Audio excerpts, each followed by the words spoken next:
it's Faye, aka Yaniku. Welcome to my YouTube channel. This will be the first video here, and this is actually a very long story, so I might have a part 2, I guess. Actually, I am not sure if it is illegal for me to share this, but so without further ado, here is my experience on my road to taking my licensure exam. You want spoilers? It was dreadful. So I live in a province here in the Philippines, specifically Mindanao. Wait, before you imagine me being in the suburbs, you, my friend, are mistaken, because I live in a medium-sized city. Yes, there are buildings. Yes, we have Wi-Fi, we have cars, and we have jeepneys like other cities in the Philippines.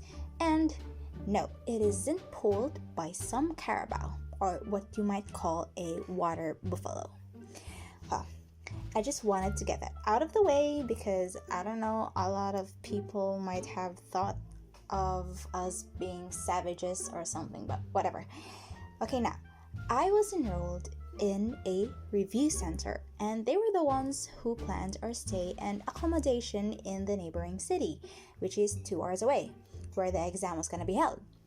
We were going to stay there for 5 days and travel there 2 days before the exam date.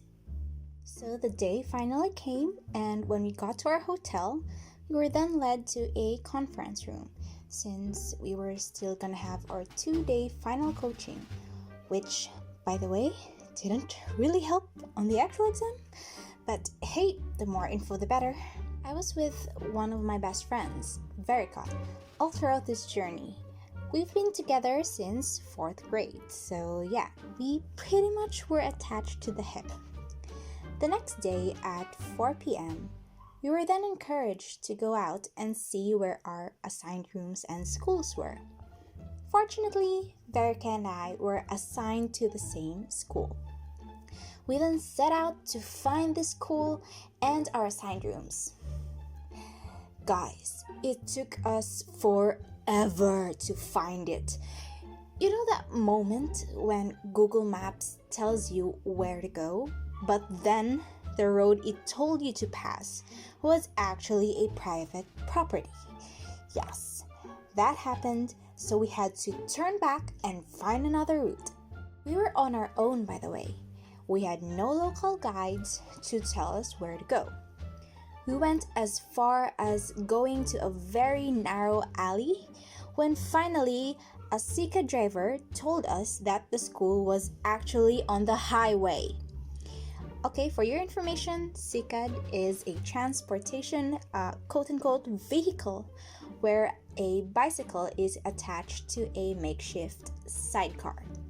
And SICAD literally means to pedal or to outstretch in Cebuano. Okay, on our way there, I was thinking about the things our lecturer told us about praying for proper rooms. There were times where the rooms were too cold that ice starts spewing from the air conditioners, soaking the answer sheets of one of the poor test takers. Or when they were assigned in a freaking hot gym, and that majority of them failed because of these testing conditions. So it was really circulating in my mind, and I was just praying that it wasn't gonna be that bad. So we finally got there, and I was still praying that we at least gotta have proper seats and ventilated rooms, yo. Cause guess what? It was a public elementary school. If you're Filipino, you know how dreadfully small and dilapidated elementary school chairs are. They are wooden and are full of freaking holes. Cause you know, that kid ain't just gonna sit there when they're bored, man. They gotta vandalize and poke holes in the fucking chair. So we went in and we approached the security guard and asked where our rooms were. And guess what she did? She pointed to the sky, to a certain building, and said, 4th floor. My freaking heart started pounding.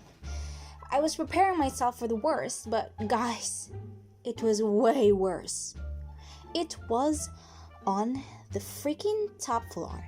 No walls, no rooms, just plain old roof and half walls. My heart sunk. I couldn't believe this testing condition. It was hot as F. It was windy and the wind was hot. There were no rooms and just chairs. But guys, the chairs, it was just as I thought it would be. Small, dilapidated, and full of freaking holes. I was scared for my future test paper, imagining that I might accidentally poke a hole on it while shading on those tiny armchairs. Fortunately, there were some plastic armchairs, but there weren't a lot. So you just gotta pray you're gonna be assigned in a freaking seat that is plastic chair. So we sat there dumbfounded. This was it. Here was where we were gonna take our licensure exam. A national licensure exam. We went back to the hotel disheartened. We were preparing to go to bed early since we were advised to. Our lecturers often told us how hard it was to sleep the day before the exam. But knowing myself, I brushed it off since I could practically sleep anywhere, anytime, at ease. Or so I thought. I brought some vitamins with me since there was no way I'm gonna get sick on this exam that I prepared 5 months for. But that night, I felt this tingling on my nose, and I've been sneezing a lot the whole day.